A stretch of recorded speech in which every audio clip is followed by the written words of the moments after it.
Many of those zebras have natural sales talents that would even outperform a hunter. Welcome back, everybody, to the Revenue Problem Solvers podcast, where we look to crack the code on growing your business by tackling the challenges that keep revenue leaders up at night. I'm Carl Ortmans, and on today's episode, we're going to dive into the topic of customer growth. Now, today's podcast is sponsored by the amazing people at Virtual Causeway. Traditional demand gen is breaking for a lot of teams we talk to on the Revenue Problem Solvers podcast. Now, Virtual Causeway can help you fix that by shifting from demand generation to demand positioning. Instead of chasing form fills, they engineer where and how your brand appears when buyers research through AI tools and peer networks. The result? Fewer cold motions, more high intent conversations, and revenue teams spending time with people who actually want to buy. Check them out at virtualcauseway.com. And don't forget to mention the show for a special rate. So my guest today is Stephanie Valenti. So I first met Stephanie when I took CRO school. Well, the first time, I've taken it a few, but the first time was still the best time, I will still say. And this is where she taught the forecasting part of the course. To say that she made me think an entirely new way is a modest understatement. I think my brains exploded. But Stephanie has an impressive revenue leadership background. She started her career with Staples Solutions and has climbed the ranks to manager, director, before becoming SVP of global sales with Very.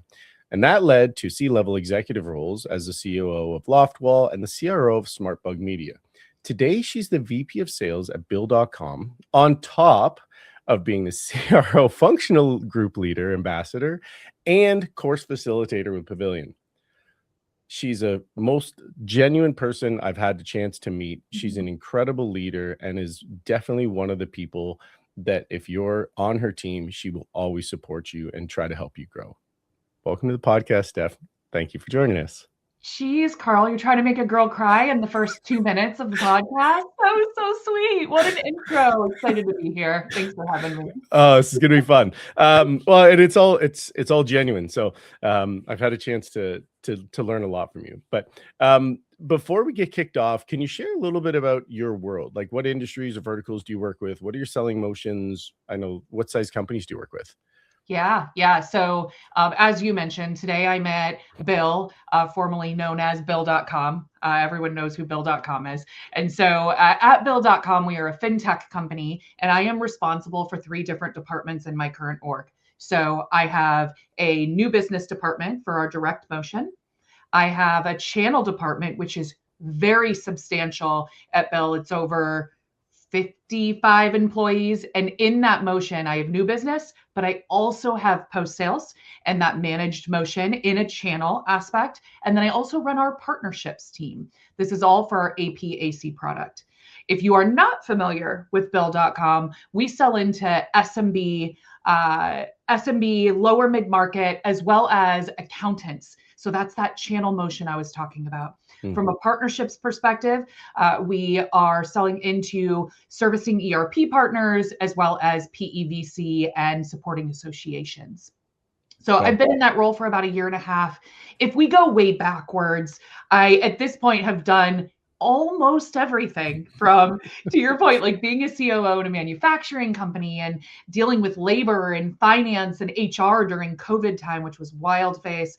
And then that was, 3-time removed channel, everything from selling products, one-time revenues, and even just solution-based platforms. So a little bit of everything. And at SmartBug, it was services. So whatever your revenue model is, I probably have a little bit of experience with it. But right now I'm really happy having the model that I have. It's been almost like my entire career led me up to this. So if that doesn't give you context of why I've been so excited to talk to Stephanie about this one, and especially growth, because she covers such a vast array of models and businesses and verticals. So it'll be fun. And so speaking of the topic, how we got to the topic is I asked Steph, just like I ask everybody, what's a successful revenue initiative you've ever led, or an existing challenge or that you're solving or have solved? And we quickly got to the topic of growth, but more specifically, she said, if you need growth today, don't look external, start internal and solidify the base. So maybe to start, do revenue leaders get this one wrong because they focus on net new and they look and they don't look internally to solidify the base. And then all of a sudden that churn monster hits and the targets get missed and they're looking around like, what just happened? 1,000%. And I know where it comes from, right? Like I know where it comes from. So we think about and I do not have data on this. So don't go ask me for my source. So this is a qualitative hypothesis, right? But if I went and grabbed the top 50 leaders, sales leaders I know that are in a VP or CRO spot, and I look at where they started their career, I would say 95% of those leaders started in a AE, right, or business development based role. And there are no surprises in where you start and what your passion is and what your natural strengths are. If it's acquisition, you're going to continue to always think about acquisition first. I'm one of them, right? I started it. I'm a hunter through and through, all the way, right? But I learned really quickly that there's only so much growth you can get externally, and there is almost no way to hit your overarching goals. If let's say you're selling net new revenue is what your goal is, or net new ads, there's almost no way to do it unless you figure out what your existing base is doing, how you can solidify it, and how you can accelerate it. The reason for that is every time then you go and bring in a new business, they have the risk of just falling out the other side. And you're in this cycle of, I'm going to bring them on, and then they fall out, and I'm going to bring them on, right? And then they fall out. And so figuring out how to do that right allows you to perpetuate, right, a new motion of stickiness and revenue generation. It's interesting you call that out, and it makes total sense because I even think of myself. I started in the AE world, and what was it? Go and get new business and go that route. And I had to learn that motion as I grew and understanding what those differences were, because the days of scorched earth, I'm going to go scorched earth and close everything and I don't really care what happened, those days are long gone. Yeah. So as you've been working with some of these incredible companies and even all of the network, how have you seen that evolution, or not evolution, maybe I'll rephrase it. How have you seen other senior leaders learn that account management or that customer based skill set when their skills are the hunter, not the farmer, for sake of easy conversation? Yeah, I think it usually comes out of failure, honestly. They come into maybe their first CRO role. They're responsible for a post-sales motion for the first time, right? Everyone has that first time opportunity. They come in and they immediately start thinking, oh, we have an acquisition problem, right? We need you to grow. And they ignore it.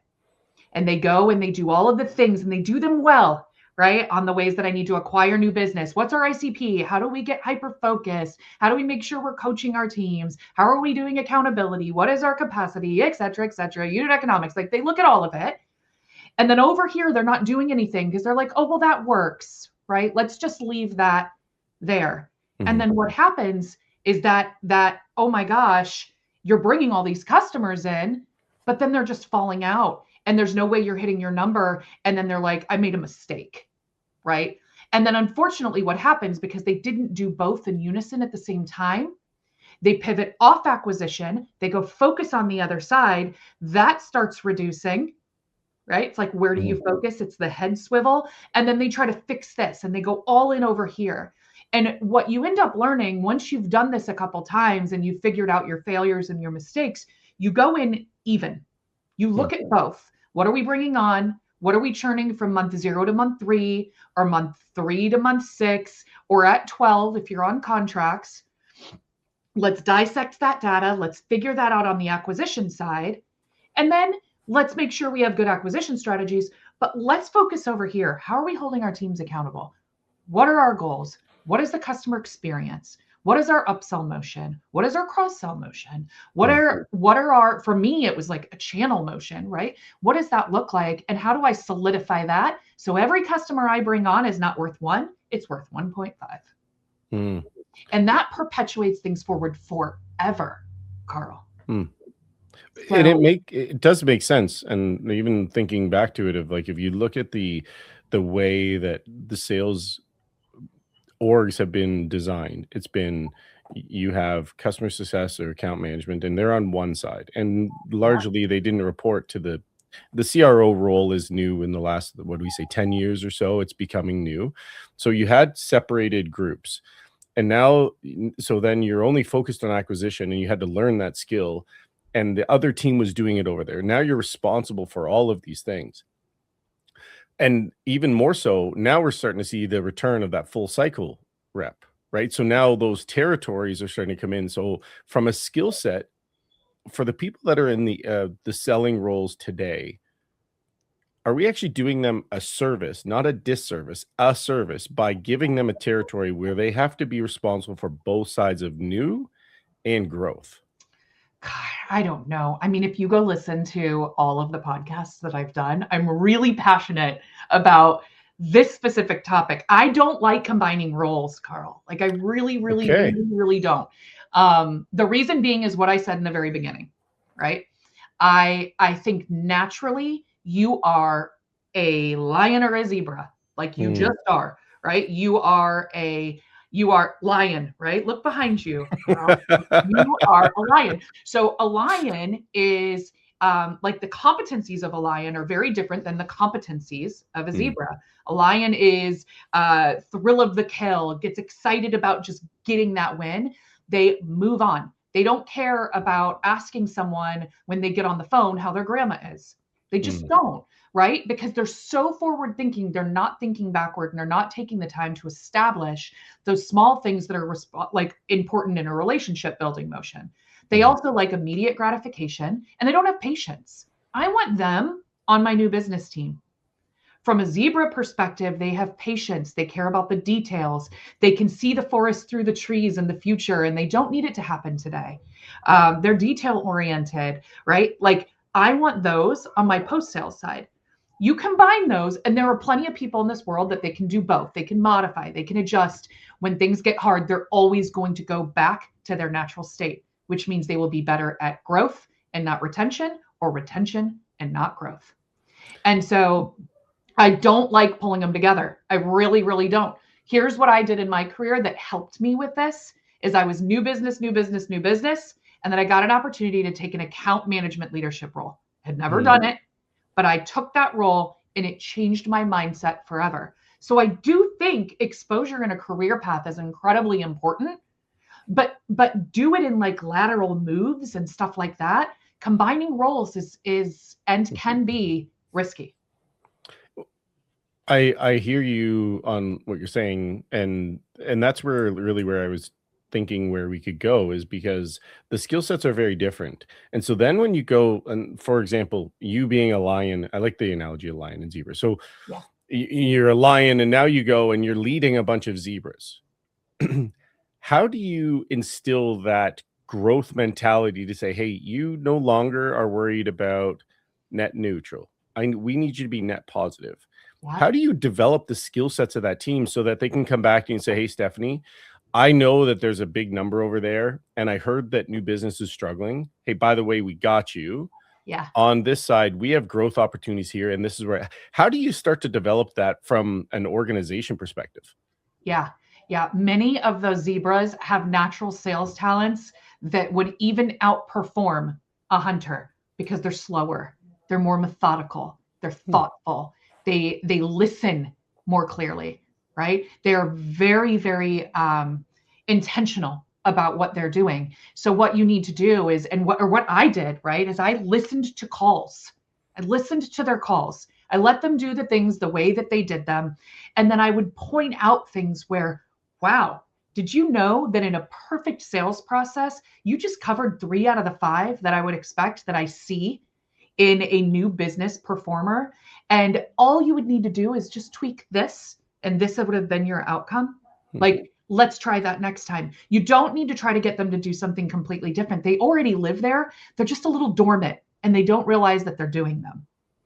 That's interesting. And going back to the coaching side of things, because some of the things that I've had the opportunity to do is lead the account manager or build that account management. And by building it, the skill sets, you don't have to teach them the product. They have more skill sets about the product and how the customer is using it, and more stories than I think you could ever hear. but you just have to teach. That's where I've had to like sort of help guide the skill set of the sales aspect, right? How do you ask for money and how do you run the process? Yes. So have you found that bringing in a sales, like, have you seen resistance? I'll say it this way, resistance to learning the sales process and those sales skills, or has it been like, yeah, teach me and I'll try to make more money and do better for the company? Little both, right? Like for me to say it's one or the other would be not giving like the vast aspect of how you have so many different personalities throughout a team, right? Right. Like it's always a little bit of both.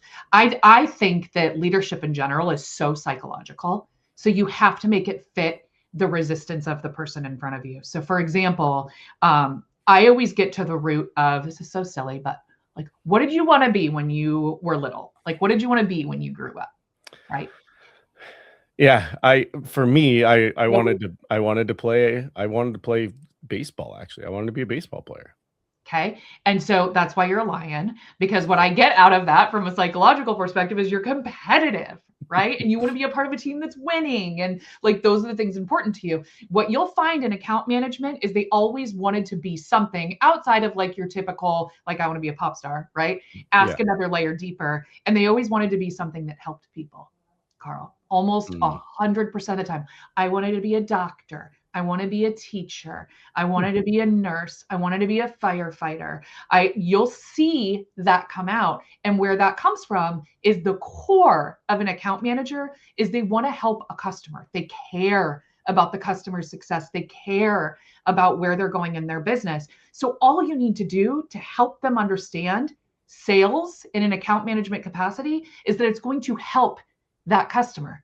If you position it with, you have a quota and you need to go get this quota and I don't care how you do it, there's going to be resistance. If your response is, hey, you told me you really care about this customer's success. Where are they struggling right now? How can you help them? That is a different story. That is a layer of the process that they can get excited about and rally behind. Yeah, that makes a ton of sense to me. Also, for my baseball career, I continued to grow in different ways and I became a lineman. So I went from a baseball player to an offensive lineman, and that was that one. But anyways, so I love it. So we've talked a little bit about the personalities and the personas and kind of where to look. And so maybe go back to like, what was the moment for you that you really had to go, oh, I got to really learn this and I got to figure out where the growth targets are next year because new business is flat. Like, what was that moment for you that you had to learn it, and how did you learn it? Yeah. So I learned it in two different ways and in two different roles. It was my first executive role where I was reporting to the CEO, and it was very, very transactional. There was no post sales at all. It was product based, right? And all we had is just quantity. Not a lot of quality, a lot of quantity, and there were no post-sales motions. And when I came on and noticed that gap, I had created a post-sales motion into, Carl, very much like territories of existing customers by definition, and had them try what growth would look like into more of a transactional post-sales motion. That is very different than most people listening to this podcast, right? Because most people listening to this podcast are not in a product-based, like transactional motion, right? My guess is a lot of the teams on here are services and sales. I learned really quickly that team started outperforming what we could have expected from a new business acquisition team. And so I doubled down. The interesting part or challenge that I ran into, though, is the perception internally of the importance of that team over a net new acquisition team. Even in a transactional business, when I was growing an existing book of business, order over order over order, or percentage of growth over percentage of growth, there was still this mentality of like, that's easier. We need new first-time customers more, which was interesting for me. And so in that role, I learned how to tell a story of post-sales better, how to understand what data to bring to the table and position it, instead of like, hey, our existing customer base last year was an average order of blank and this year it's blank, and so we're selling more products, or et cetera, et cetera. I got to sell it from like this individual customer, right? What they did with us in 2020, in 2020 or 2019 and 2021, and what products they bought and how they grew with us and what their satisfaction looked like over time. And so I started to storytell a little bit instead of showing facts, which really helped me. So that was one. The bigger one is where I'm at today. So I came on, when I came to Bill, at first I was running just channel and partnerships. The direct responsibility has only been mine for maybe like 5-6 months. So I came into this channel and it was really high quantity unit acquisition, right? You're in a channel where you're coming on and you're talking to an accounting firm and you're helping that accounting firm bring all of their clients on when you acquire the firm. So it's not one logo, it's like 50 every time you win something, right? But the quantity is high. And so I'm looking at this and we've got, and it is no contracts, right? So they come on at month 0, we're churning out 20% of those units by maybe like month 3. And our post-sales motion was just gross new. There were no retention metrics. There were no book of business coverage models. There was nothing. So it was all, the entire org was gross units. How many new units can you bring on every month? And what was happening is like they were doing phenomenally at the top, but it just kept bleeding out. And so they weren't getting that growth like in a month over month basis. And so I had to, being very new, I knew immediately what to do. Like it was like I walked in and I'm like shining light, like emergency, like burr, burr, like an alarm. And I'm like, okay, I know what needs to happen. Now I need to go sell this. Because what I had to sell, Carl, is I need you to reduce gross unit quotas, but I will hit your net unit expectations. In fact, I will exceed your net unit expectations, but I need you to reduce my gross. And I had to go to finance. I had to go to the CCO. I mean, it went all the way up to the CFO, like operating plans this. Stephanie's saying she's not going to do it, but she'll exceed this one. Are you okay with that? Like it was a lot. And I was new in a public company, which I had not been an executive in a public company. And it was like, all right, here it is. But I was confident, right? Like I was very confident in it. In the first 6 months, we had 43% growth in net new ads over what we had done in the past. 43% in the same time period, percent growth. All I did, Carl, was give them books of business. I reduced their top. I told them they had to have a coverage model with their existing firms, and I held them accountable to net new ads instead of gross. That's all I did in the beginning. I said, churn matters. Talk to every firm. Every firm's an opportunity. Retention is important. Enablement's important. Experience is important. And it's so wild that all it takes is like applying the right compensation and the right goals to drive the right behaviors to get the right outputs. So yeah, that was kind of, you know, it was a challenge. It was scary for the team. Like they took a big bet, but it worked. It played out. Those hold your breath moments are the ones that are like some of the most fun, but they're terrifying. That like, okay, here we go. Is this going to happen? I've had that I've done something similar where gave the team a book of business. Said, look, I want you to manage, instead of like, I want you to hit a top line number for simple math. You got a book of 10 million. I need you to produce minimum of 10 million. Let's put a goal of 11. And all of a sudden the conversation changed. And so there's 2 questions that came out that I have for you. The first one is, when you started to take this path, like who did you partner with to try to grow the base? Were you pulling in from multiple parts of the org, or were you going inside your immediate team? So the post-sales team existed. So it was the same amount of people. Like I didn't have to grow the people. I didn't have to do anything. So it was the same team. I used that team quite a bit, especially with all the change management going on, to tell me what they love about their motions and their roles today versus where they think we should go, gathered that information in our change management, and then used that back to build. So I did a lot of that. Being that I'm in a public company, right, I have a dedicated strategy person. So supported them on those efforts of building out those motions on the back end, dedicated rev ops and sales ops to help me with my systems and my Tableau dashboards and all of that. But like selling the story, was my responsibility. Like, in my opinion, that is my responsibility as the leader coming in, taking the risk. It is my responsibility to tell the story. Now, and I'll also say, Carl, like, it was in my first couple months in a public company as an executive, and the other roles where I was a C-level, I was in like 300 million and lower, and I'm walking into like 1.6 billion, right? And so I'm used to doing everything myself.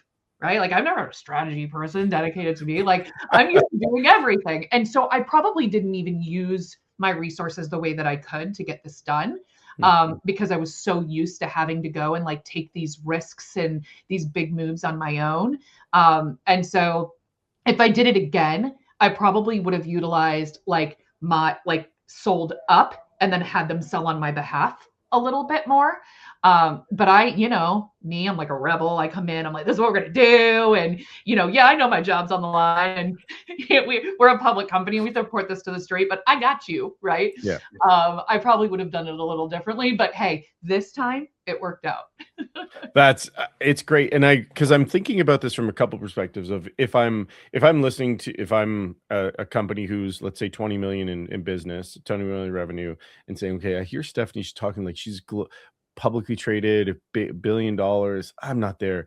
And it's like, well, who should they look at? And it's so, because you're right, like a 100-person company who's doing 20 million revenue, as an example, isn't going to have a strategy person. They're probably going to have a marketing person. They're probably going to have a finance leader. They would have a finance leader. They're going to have somebody who's doing pre-sales or even customer success.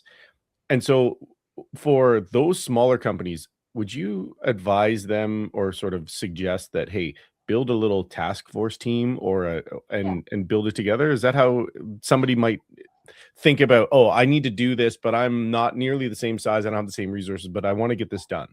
Yeah, I would say first, really create a solidified POV on your own, right? And it's not that you're not bringing other people along, but you need to be prepared with what is your point of view, what is your data, what is your hypothesis, and what are some stories, right? I go back to stories. Storytelling is such a powerful tool, right? If you just follow a logo in your organization that, let's say, everybody knows, the E-team knows about it, it's a really good customer, go grab that logo and show their story with your company over the past 4 years, and then go grab another one and say, what if in this journey we were to do something different at month 12, at year 1? What if their experience, instead of this, where a CSM or an AM reaches out twice a year and then it's all reactive from there? What if we flipped that script and we did this? What are the probable outcomes of what could have happened? If we had a conversation in month 2, if we had a conversation in month 4, if we positioning a new product in month 6, if we were giving them an opportunity based on their utilization in the platform to add more users at month 7, right? What could have happened by month 12? That is how I would get people on board, my peers. I would hold like an executive meeting and say, wouldn't this be interesting? Here's my point of view. I think that if we did this in this way, we could unlock blank % growth. What I'd like to do is, this is my story, right? This is my hypothesis. I'd love to come together as a team and dissect how we make something like this happen and really assess the actual opportunity that we think it presents. Are you guys on board to explore this project with me? What I wouldn't do is say, hey, marketing, and I got an idea in a silo. And then, hey, finance, I got an idea. Because what happens is you don't have a solidified idea, and then things go off the rails in silos. Instead of just bringing everyone together at the same time with your idea and asking for their support and their help. Simon Drexler was on the podcast recently, and he talks a lot about the lean startup, and my immediate mind went back to that validated learning loop, right? I have an idea, I'm going to put it in, and I'm going to try to learn. So that came to mind. But then the other thing that came to mind is there's two different things. One is that you probably heard this: facts tell, stories sell, right? Yeah. Like from solidifying the base by spitting out those stories and knowing the facts, it it actually will help the new business because now you have different stories for them to say. But then the other thing that I I want to think about is, or I think about is when you've taken that journey, that renewal rate and that ability to get them ahead of time. Mark Roberge in his first book, The Sales Acceleration Forum, he talks about when customers hit certain milestones, right? So if you think about that renewal journey, the one that we typically see is exactly what Steph just said is I sign on, I get onboarded month 3, and then, hey, you're done, go carry on. But then those next 6 months, it's a lot of the times it's crickets. And then you hit somebody at month 9 going, do you want to renew? And the most critical time of their entire journey, they're largely left alone. Yep. And so now it's like, well, how do you get ahead of that? And it is a little bit of a miss because at times when if you're a startup, you're just trying to run so fast. But then once you start to get to into a bigger org, I have to think that you're now solving for that middle 6 months of that journey. Yes, you absolutely are. And the onboarding, right? Because I'll say that people that don't invest in the actual onboarding or follow the same process all the time and don't do feedback loops and don't figure out handoffs, especially when you have the 2 separate teams, like there's a huge opportunity there too. Because although they signed a contract, they're probably not utilizing the platform or your software or your product or whatever you're selling the way that they're supposed to get optimized. And then that 3 to 9, as you mentioned, is even worse than what you could actually picture based on onboarding not being where it needs to be as well. So I agree with you. That middle section is where buyer's remorse comes in as well. So you onboard and then you're like, oh, did we really spend this much money? How much longer are we stuck with it? In addition to that, if you're not building the relationship within that time period, you better believe you can't reach out after not talking to them for 6 months and ask for something. Like a renewal is one thing, but you're not getting an upsell, right? Yeah. I'm sorry, who are you? You're my who? Yeah. Right? Like, don't ask me for things. And that's what they all do. I mean, I even get it in my role at Bell, even though we have a RevOps team, right, that's signing the contracts. I still get, which they're smart, like some cross threading over to me and being like, hey, your renewal's coming up, love to learn more. And I'm like, I don't know who you are. You haven't reached out to me all year. I'm not talking to you. Totally fair. And that brings up the question of like managing the metrics from your perspective, right? So what are the metrics that you would advise somebody to consider of if they're going down this journey? Like, you lead people, you manage metrics. So what are the metrics that you would say, hey, like pay attention to these ones? Yeah. I don't know if it's like monthly active users, if it's churn rate, if it's whatever, yeah. But what are the ones that you may be locked in on just to try to paint that picture to bring that point of view? Yeah. My number one metric. So when I go to my post-sales team today, the one thing I ask my senior director is, hey, question for you. What's your book coverage this month? What book coverage means is it's different for every segment. I have a lot of different segments in that post-sales team. But it's how many firms out of your total firms have you talked to this month? That's all I'm looking for. They're not meetings. I don't look at scheduled meetings. I look at engagement. How many? Because what can happen, especially in a large book of business, is you focus on that top 20% that you think is going to give you the most. That is not how you have good growth within a book of business. They cap out. How do you do the entire book? How do you meet those diamonds in the rough? How are you giving attention to that one that maybe hasn't grown for years, but then all of a sudden they just got an investment and you've been treating them wonderfully, right? And now they're thinking about you. How do you prepare for the future? This is back to that zebra motion of like, they're planting their seeds all the time. So book coverage needs to be, your books of business need to be built for book coverage. So book coverage, in my opinion, should be 90%. 90% book coverage. You should have some sort of engagement. Now, book coverage can be, they responded to an email you sent, but you sent it. You didn't respond to like a help desk ticket, right? Like you sent the message and they responded to your message. It can be a conversation. It can be a QBR. It can be a help ticket that turned into a conversation, right? But that is book coverage to me. There is nothing more important than being engaged with your book of business. So that's like there is no more important metric than that. When you're shifting it from being proactive to being reactive. Opposite, from reactive to proactive. Yeah. Sorry. Yes, I meant like you're suggesting your team to be proactive with customers, not just being reactive and being like, oh well, hey, I can help you now. Exactly. Well, no. Exactly. Yeah. So that's number one.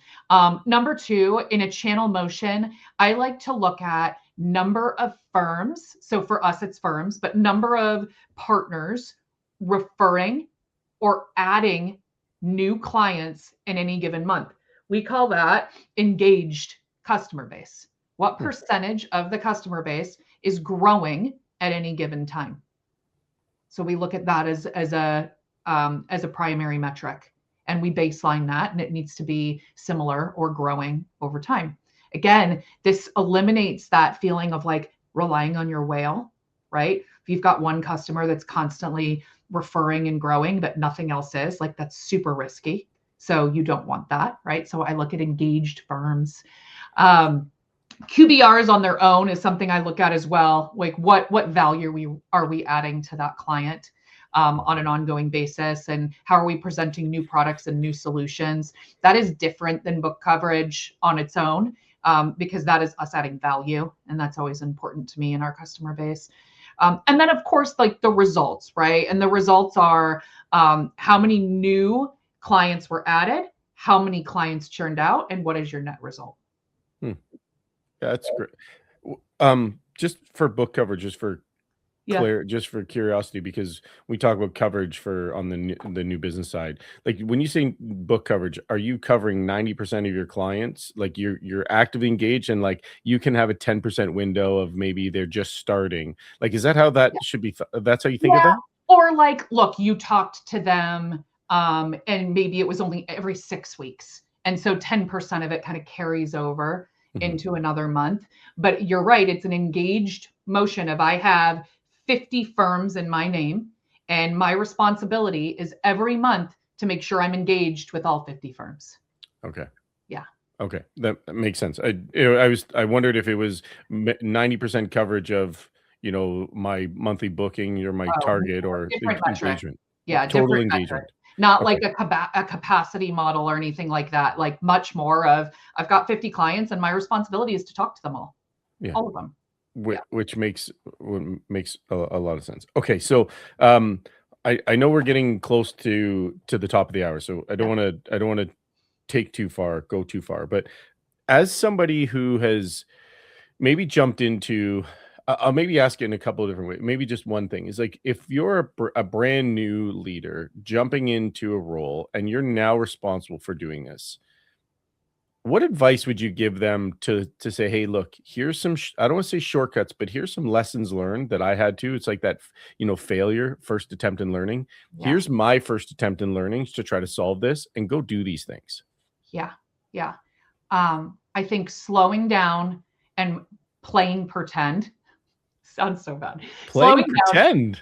Yeah. Slowing down and playing pretend is your number one. And what I mean by that is pretend you're the customer just for a minute, right? Pretend you were a prospect that just signed on, and think about what your experience is like in your current org. Maybe that playing pretend for you is actually going through the process, right? Maybe that playing pretend for you is having a friend go through the process and give you a report on what it looks like. But you need to understand what it truly feels like for a prospect to go into your client base, and then onboarding, and then come into the book of business. You have to understand that. So once you understand that, then you can come to solutions and resolutions, but make sure that you understand that before you make assumptions and hypotheses. So that's number one. And it happens all the time, Carl. Like, it's so simple to say, go play pretend like you're a customer, right? But people don't do it. Especially like, we've got experienced people, right? Where they're coming in, they like, I've done this, and they're like, I know what needs to happen. I've seen it 1,000 times before. I'm an operator, and I'm just going to go. like you've got to slow yourself down and really understand what's in place. So that's like number one. Dave Boyce, he's the EVP for Winning by Design. He was on a few weeks ago, but he gave have you ever heard of the staple yourself to an invoice? No. Yeah, and so he brought this up because there's a story, or there's a story or an article, but he said it's dated. But he was on with a CEO, and the CEO did a ride along with one of his account executives, and he said it took them 35 minutes to build a proposal. Yeah. And he said I said, I kind of feel like the CEO is pulling his hair out, being like, or their hair out, I should say. Yeah. They're pulling their hair out, being like, why is this taking so long to do it? And he said, but that's one of the challenges with growth is you did it away, and you don't actually go back to revisit to say, well, where can we can shortcut things, because I don't need, now I can click a couple of buttons and that proposal can be done in minutes, not hours. Yeah. I love that. Staple yourself to the invoice. I mean, it's probably better than my play pretend. No, but it connects it, right? Like you're saying, like pretend you're there and then follow, but it's the following the process is kind of what the net of this is like, follow the process that you have, and does it work or not? Yeah. Yeah, for sure. The other thing I'd say, and I've said this 1,000 times, I'm never going to stop saying it. Go meet with the people, like for real, right? Like go meet with the people that are doing the job every day and understand like what is their perception of what works? What is their perception of how happy or unhappy our client base is? Like, what would they do if they had a magic wand? Like, that's my favorite question ever. I ask it every time I meet with an AE, like, what can I do for you? You have a magic wand and I can take away one thing, right? Or make one thing better. What is it? Go do that. Like I anytime I start a new role, I dedicate like 3 weeks of my time to just one-on-ones with every single person. Like there is so much value, and VPs and CROs and CXO and you name it, post sales leaders, they forget it. They're so focused on being an operator, they forget their job is to actually like lead humans, and they've got a whole lot of insight. So I always prioritize that. Yeah, which makes your life a lot easier, but it also builds relationship capital as a new leader. Roderick Jefferson was talking about like leaders get this wrong right out of the gate. They come in and they want to tell you the way it's going to be instead of like, and he said like this was a journey for him. I come in now and I just go, okay, let me understand what's going on. How do you work? What are the things that are going well? What are the things that like, oh, this is such a pain and it's causing me friction. Yeah. Oh, I can fix that. And what would it do for you? Oh, it'll allow me to do. And so anyways, it's interesting on what maybe we come in with such a mindset because we have to just go, and I've seen this before and I'm just going to do it the way that I've done it, instead of, like you said, slow down, play pretend, ask the questions, and the opportunities will highlight themselves. Totally. Yeah. Awesome. So let's get wrapped up here because I know you got to go. Try to end off the show every time with like, everybody likes new, nobody likes different. And when you do both at the same time, it can cause friction or uncertainty. So for somebody thinking about growing their install base or trying to look at growth from an internal, not external, what are 2 or 3 actionable things you'd say, go do these things on Monday morning for success? Yep. I think first, inspect your data. Make sure that you understand what churn looks like in your organization as a net revenue number or a net unit number. That's number 1. What are you solving for? Number 2 is go talk to your people and understand their processes today and identify 3 things that could be improved. And then number 3, come with a point of view to your peers all at the same time, not in silos, on what you feel would help grow the organization from an existing customer base perspective. There you go. There's the 3 key things that you could learn from. So awesome. If somebody said, "Hey, Stephanie, I'd like to learn a little bit more," where would you suggest people to find you? Yeah, I'm very active on LinkedIn. I don't post quite as much as I used to, but I'm definitely on there every day and learning from all of you and Carl specifically. So please do connect with me. I'll accept and I'll respond to your messages. See, she's far too kind to me. I'll say it that way. Stephanie, before we log off here, I've learned so much from you, and you've opened doors for me that I likely wouldn't have even had the opportunity to enter the room. On top of all of that, our friendship, which we actually still haven't met in person, it means Well, so much to me. mhm. From being there to give me guidance, inspiration, and sometimes a kick in the butt. You're somebody that I can turn to for inspiration, for education, and mentorship. You're an incredible leader, and being part of your circle means the world. So I'm appreciative to you, and I'm honored that you did this with me today. So thank you. Oh, thank you, Carl. Likewise, across all fronts, I enjoy being in your circle, and I absolutely consider you a friend. I appreciate that very much. So that's going to wrap up another episode of the Revenue Problem Solvers podcast. I want to thank Stephanie for sharing these incredibly invaluable insights today. There's some strategies, obviously, you can hear and you can put into action. Remember, success leaves clues, and every revenue problem has a solution. Sometimes you just need the right conversation to find it. Until next time, it's Carl with the Revenue Problem Solvers, helping you turn obstacles into opportunities. See you on the next episode. Bye.